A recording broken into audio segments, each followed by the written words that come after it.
ここのタイトルにありますように、どちらかというと耐震偽装事件そのものではないんですけど、私としてはその、社会的な風潮が変わった、あるいは審査ももちろん密度が変わったということによったことを余波と称していて、それによってたまたま私が属していた組織がその法律改正前に膨大なショックがあったものですから、それがいろんな形で、思わぬことに巻き込まれたということで、私がなんで金田さんから指名されたかなと感じると、その辺金田さんにお世話になってるして一応よくご存知なんで、私はもう個別ケーススタディということにもう割り切ってですね、一般論はもうちょっと全部省略して、なるべくこういう名詞を伏せながら、ちょっと自分の体験談を思い出してと。で資料、実はそのもう膨大な資料がありまして巻き込まれたんで、それの100分の1ぐらいに今日は圧縮して資料を作ったところですから疲れちゃったんですけども、これは矢印すれば次に行きますかね。そうです、下ですね。まず大きくですね、その10年前以降何が変わったかということを私なりに捉えると、先ほど小熊さんが説明されたことや五条さんが作られた資料は法律や仕掛けが変わっていろんな問題が起こったということだと思いますが、そちらは省略して、私はその社会の一般の意識が変わって構造計算構造設計者というものが世の中にいて、それの代表選手が姉羽さんなんだというなんか分かりやすい理解をされてしまって、その結果2007年以前なのに、それを今の目でいろいろ見るということがあちこちで起こって、それがいろんな構造設計者巻き込まれたと思うんですが、その私は代表選手としてちょっとそこらについてお話をしてみたいと。それで今日作っている資料や話の展開はこのように、4段階に分けてまして、最初、のケーススタディっていうのはこれ姉羽事件そのものですけど、それに実は私自身私の組織が実は巻き込まれていまして、マスコミにも出たんですが、でその話に始まり、その次がこれは共通だと思いますけど、その後の1年間ぐらいのいろんな業界を巻き込んだマスコミを巻き込んだものがどういうことがあったかと、それが組織事務所っていうのはどんなことに、振り回されたかという、その設計事務所側からの話が2番目で、3番目はそれが落ち着く間もない頃に、ケース2、ケース3、姉羽事件以降1年以内、半年ぐらいの同時スタートなんですけど、一つはさっき小熊さんが今いらっしゃる、当時はいらっしゃらなかったベターリビングが、に問題提起を私の事務所のあるプロジェクトが受けたケース、それから古く私の事務所がやってた、私がかつていた事務所がやってた古い物件について、所有者が問題を国交省に通知したケースというものを述べていきたいと思います。で、私の立ち位置というのは組織はそもそもどんな組織というと、今からもう60年前に構造事務所として創業して、その後どんどん、業態を広げて、2000年の頃には総合エンジニアリング企業ということで、上場までして、それが逆にマスコミやいろんなことで、株主説明とか単なる設計事務所ということを超えて大変な面倒くさいことになった、そういう大きな組織、一方で、当時500名程度の社員の中で構造部門というのは、関連する人たちを全部入れても35名ぐらいの、それでも構造事務所としては大きいと思いますが、そういった組織でした。それで実は創業以来構造部門の人数はほとんど変わらず3、40人でずっと推移していて、それで50年やってると、ちゃんと確認を取ったものだけでも、確実に1000件は累積で超えていたとそのうちのいくつかが、問題に、巻き込まれることになる。こんな風になっちゃうんですね全部一発で出る。これはその私がどう思ったかということですけど、夕刊で見た時に私はもうこれ大変なことになるなとなんか直感しました。それでその直感した理由というのは、さっき金津さんや小熊さんが言われたこととありますけど、確認に出しに行くと、地方の行政庁行くと民間解放される以前の話も含めてですけど、構造担当者は大体いないし、都市部で構造の人がいるところでも経産省を丹念に見てもらうことはとても稀で、形式的に5分か10分でパラパラっと見て分かることだけが指摘が来ると、全く見てないなというのがすぐ分かる。そうするとすぐ分かるので、出す方もどうせ見ないということに思って、ひどい場合は、間に合わない時には表紙だけ書いて、別の物件つけて後で差し替えても気がつかれてなかったとか、もうやっぱり状況はひどかったと思います、10年前以前は。したがってどういうことかというと、結局設計者が頑張るしかないということで、設計者次第だったわけですけど、自分次第なんで時間が足りないと、頑張ろうと思っても頑張れない時があるし、それから、さっき独りよがりってまさにこうなんですけど、独自の工学的判断で、正直言って危ないベテランっていうのが相当な比率で、いたというふうに思います。でもちろんこれはよく言われてるように、機械にやってもらってるような人がいると、ちょっと飛んじゃいましたが、そういったことがあったのでいろんなことが起こるなと。それで、これがケース1という話で、なんか関係がなさそうな新聞で出た通りのことが並んでるんですが、実は驚いたのは、翌日まず会社に行ってやったことは、ここに出てるような名前と取引が過去になかったのかということを、その1000件2000件のデータベースを調べることを朝一番にやったんですが、予想に反してすぐに出てきまして、一番下に配布資料からはこの最後の1行は消してるんですけど私の置いた組織は平成ここになどと構造設計事務所姉屋中山構造使用務設計と書いてある横になどとこう書いちゃったんですが、このなどのうちの1社に入っていて、しかも免震耐震合わせて、2桁もやっていたと。ちょっと私も責任者でやりながら、新聞で出たようなとても小さいホテル、とても小さいマンションばかりなんで、組織にとってはとても小さい金額的にもということで、責任者である私は実はその取引を把握できてなかったんですが、そういうものがあるということが分かった結果、次のページにあるように、もうその次の日からいろんなことが起こりました。その平成設計自身からもじゃんじゃん電話がかかってきて、他社がやった物件が本当に問題なのか見てくれとか、それからそうですね、いろんなホテル、とにかく平成設計が絡んでる全ての物件を大きな事務所なんだから全部見て、本当に問題があるのかどうかをちゃんと意見くれというような話がどんどん来たり、オーナーからは姉屋物件を、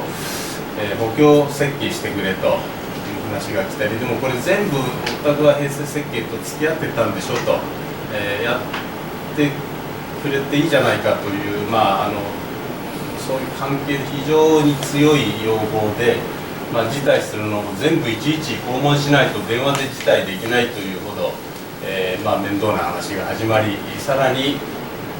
平成設計からは姉派以外のものは全部守りたいと思ったわけですから、その私のいた組織がやった物件は、違うんだということの保証書を直ちに出せとか、オーナーからは文書を出してくれと。で社内も大変、心配し始めまして、さらにそれと同時並行でフジテレビ、TBS、テレ朝もマスコミがですね、押しかけてきました、実は。で、彼らの言ってることはもうこの一点に尽きるんですけど、併設設計から異常に鉄筋を減らせというプレッシャーがあったんじゃないの、それに負けてないのということを実はとなんか言わせたいような、もうマスコミの捉え方もそういうことですけど、でそれに対して、私も状況を把握しなきゃいけないので、それこそ徹夜でいろいろ情報収集したらば、私の事務所がやってるもの以外の、平米あたりの鉄筋量がそこに書いてあるように、6、70キロだっていう情報がだんだん集まってきまして、で自社の部分はデータがあるので調べたら、2桁に大体分布しているということが分かったので、社内や社外に対して、我が社は受注先は同じかもしれないけど違いますということで、12月になってそのことを株主にまで発表しなきゃいけなかったということで、ケース1は、それぐらいで済んだといえばそれぐらいで済んだんですけど、その後、ここのタイトルにありますように、どちらかというと耐震偽装事件そのものではないんですけど、私としてはその、社会的な風潮が変わった、あるいは審査ももちろん密度が変わったということによったことを余波と称していて、それによってたまたま私が属していた組織がその法律改正前に膨大なストックがあったものですから、それがいろんな形で、思わぬことに巻き込まれたということで、私がなんで金田さんから指名されたかなと感じると、その辺金田さんにお世話になったりして事情をよくご存知なんで、私はもう個別ケーススタディということにもう割り切ってですね、一般論はもうちょっと全部省略して、なるべくこういう名詞を伏せながら、ちょっと自分の体験談を思い出してと。で資料を実はもう膨大な資料がありまして巻き込まれたんで、それの100分の1ぐらいに今日は圧縮して資料を作ったところですからもう疲れちゃったんですけども、これは矢印すれば次の時ですかね。そうです、下ですね。まず大きくですね、その10年前以降何が変わったかということを私なりに捉えると、先ほど小熊さんが説明されたことや五条さんが作られている資料は法律や仕掛けが変わっていろんな問題が起こったということだと思いますが、そちらは省略して、私はその社会の一般の意識が変わって構造計算構造設計者というものが世の中にいて、それの代表選手が姉羽さんなんだというなんか分かりやすい理解をされてしまって、その結果2007年以前なのに、それを今の目でいろいろ見るということがあちこちで起こって、それがいろんな構造設計者巻き込まれたと思うんですが、その私は代表選手として、ちょっとそこらについてお話をしてみたいと。それで今日作っている資料や話の展開はこのように、4段階に分けてまして、最初、のケーススタディっていうのはこれ姉羽事件そのものですけど、それに実は私自身私の組織が実は巻き込まれていまして、マスコミにも出たんですが、でその話に始まり、その次が、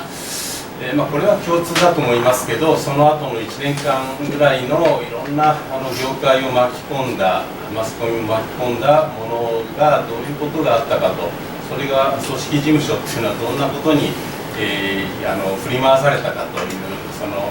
設計事務所側からの話が2番目で、3番目はそれが落ち着く間もない頃に、ケースに決算姉屋事件以降1年以内半年ぐらいの同時スタートなんですけど、一つはさっき小熊さんが今いらっしゃる当時はいらっしゃらなかったベターリビングが、に問題提起を私の事務所のあるプロジェクトが受けたケース、それから古く私の事務所がやってた、私がかつていた事務所がやってた古い物件について、所有者が問題を国交省に通知したケースというものを述べていきたいと思います。で、私の立ち位置というのは組織はそもそもどんな組織というと、今からもう60年前に構造事務所として創業して、その後どんどん、業態を広げて、2000年の頃には総合エンジニアリング企業ということで、上場までして、それが逆にマスコミやいろんなことで、株主説明とか単なる設計事務所ということを超えて大変な面倒くさいことに、なった、そういう大きな組織、一方で、当時500名程度の社員の中で構造部門というのは、関連する人たちを全部入れても35名ぐらいの、それでも構造事務所としては大きいと思いますが、そういった組織でした。それで実は創業以来構造部門の人数はほとんど変わらず3、40人でずっと推移していて、それで50年やってると、ちゃんと確認を取ったものだけでも、確実に1000件は累積で超えていたと、そのうちのいくつかが、問題に、巻き込まれることになる。こんな風になっちゃうんですね全部一発で出る。これはその私がどう思ったかということですけど、夕刊で見た時に私はもうこれ大変なことになるなと直感しました。それでその直感した理由というのは、さっき金津さんや小熊さんが言われたこととはありますけど、確認に出しに行くと、地方の行政庁行くと民間介護される以前の話も含めてですけど、構造担当者は大体いないし、都市部で構造の人がいるところでも経産書を丹念に見てもらうことはとても稀で、形式的に5分か10分でパラパラっと見て分かることだけが指摘が来ると、全く見てないなというのがすぐ分かる。そうするとすぐ分かるので、出す方もどうせ見ないということに思って、ひどい場合は、間に合わない時には表紙だけ変えて、別の物件つけて後で差し替えても気が付かれてなかったとか、もうやっぱり状況はひどかったと思います、10年前以前は。したがってどういうことかというと、結局設計者が頑張るしかないということで、設計者次第だったわけですけど、自分次第なんで時間が足りないと、頑張ろうと思っても頑張れない時があるし、それから、さっき独りよがりってまさにこうなんですけど、独自の工学的判断で、正直言って危ないベテランっていうのが相当な比率で、いたというふうに思います。で、もちろんこれはよく言われてるように、機械にやってもらってるような人がいると、ちょっと飛んじゃいましたが、そういったことがあったのでいろんなことが起こるなと。それで、これがケース1という話で、関係がなさそうな新聞で出た通りのことが並んでるんですが、実は驚いたのは、翌日まず会社に行ってやったことは、ここに出てるような名前と取引が過去になかったのかということを、その1000件2000件のデータベースを調べることを朝一番にやったんですが、予想に反してすぐに出てきまして、一番下に配布資料からはこの最後の1行は消してるんですけど私の置いた組織は平成ここになどと構造装設計事務所、姉屋中山構造使用設計と書いてある横になどとこう書いちゃったんですが、このなどのうちの1社に入っていて、しかも免震耐震合わせて、2桁もやっていたと。ちょっと私も責任者でやりながら、新聞で出たようなとても小さいホテル、とても小さいマンションばかりなんで、組織にとってはとても小さい金額的にもということで、責任者である私は実はその取引を把握できてなかったんですが、そういうものがあるということが分かった結果、次のページにあるように、もうその次の日からいろんなことが起こりました。その平成設計自身からもうじゃんじゃん電話がかかってきて、他社がやった姉屋物件が本当に問題なのか見てくれとか、それからそうですね、いろんなホテル、とにかく平成設計が絡んでる全ての物件を大きな事務所なんだから全部見て、本当に問題があるのかどうかをちゃんと意見くれというような話がどんどん来たり、オーナーからは姉屋物件を、補強設計してくれという話が来たり、でもこれ全部お宅は平成設計と付き合ってたんでしょと、やってくれていいじゃないかという、そういう関係で非常に強い要望で、辞退するのを全部いちいち訪問しないと電話で辞退できないというほど、面倒な話が始まり、さらに平成設計からは姉屋以外のものは全部守りたいと思ったわけですから、その私のいた組織がやった物件は、違うんだということの保証書を直ちに出せとか、オーナーからは文書を出してくれと。で社内も大変、心配し始めまして、さらにそれと同時並行でフジテレビ、TBS、テレ朝もマスコミがですね、押しかけてきました、実は。で彼らの言ってることはもうこの一点に尽きるんですけど、平成設計から異常に鉄筋を減らせというプレッシャーがあったんじゃないの、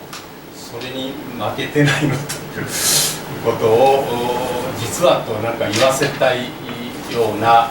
もうマスコミの捉え方もそういうことですけど、でそれに対して私も状況を把握しなきゃいけないので、それこそ徹夜でいろいろ情報収集したらば、私の事務所がやってるもの以外の、平米あたりの鉄筋量がそこに書いてあるように、6、70キロだっていう情報がだんだん集まってきまして、で自社の部分はデータがあるので調べたら、2桁に大体分布してるということが分かったので、社内や社外に対して、我が社は受注先は同じかもしれないけど違いますということで、12月になってそのことを株主にまで発表しなきゃいけなかったということで、ケース1は、それぐらいで済んだといえばそれぐらいで済んだんですけど、その後